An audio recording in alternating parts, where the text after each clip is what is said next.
mort d'un enfant. Et le gisant sur le rivage, le jeune arbuste à peine né, qui d'un destin plus fortuné semblait nous offrir le présage. Hier il croissait couronné de tendre et verdoyant feuillage, qui pouvait prévoir que l'orage, contre lui soudain déchaîné, aurait sitôt déraciné ce frêle ornement du bocage.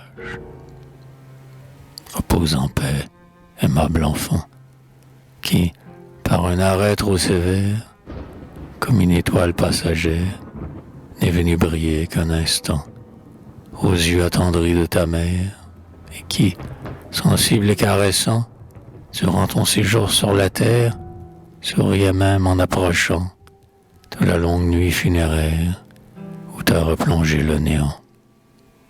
Hélas, nos cœurs, sans défiance, rêvaient déjà ton avenir et se plaisaient à l'embellir des doux rayons de l'espérance. Nous étions loin de pressentir cette inexorable sentence qui te condamnait à mourir dans le berceau de ta naissance. Mais pourquoi plaindre ton destin? Car on a connu la vie, on porte bien souvent en vie, et qui n'a vécu qu'un matin. Est-il le sort plus déplorable que de s'éteindre avec lenteur, et de voir le temps destructeur frapper d'un bras impitoyable tout ce qu'a chéri notre cœur? En nous éloignant du rivage, il nous faut chaque jour pleurer quelques compagnons de voyage dont la mort vient nous séparer. Les sens eux-mêmes s'affaiblissent, le corps cherche en vain sa vigueur, de l'âme tombée en langueur, les facultés s'anéantissent.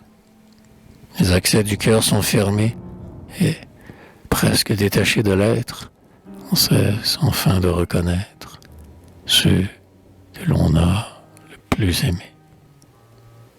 Telle est la fidèle peinture de ce vieillard à son déclin, pour qui le temps et le chagrin ont désenchanté la nature.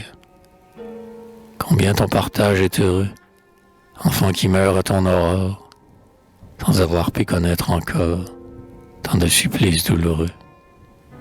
Ton âme, paisible, ingénue, conservant ses illusions, n'a point senti ses passions, dont le feu dévorant nous tue.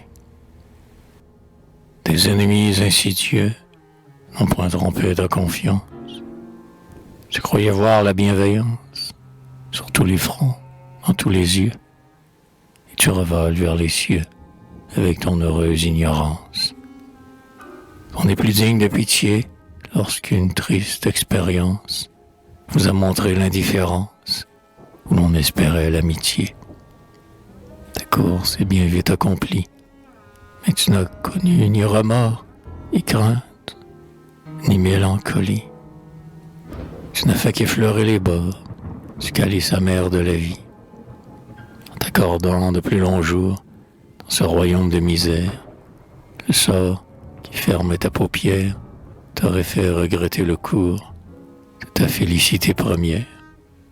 Peut-être n'est-il point cruel de privant de l'existence quand tu n'as connu sous le ciel que le doux baiser maternel et le bonheur de l'innocence.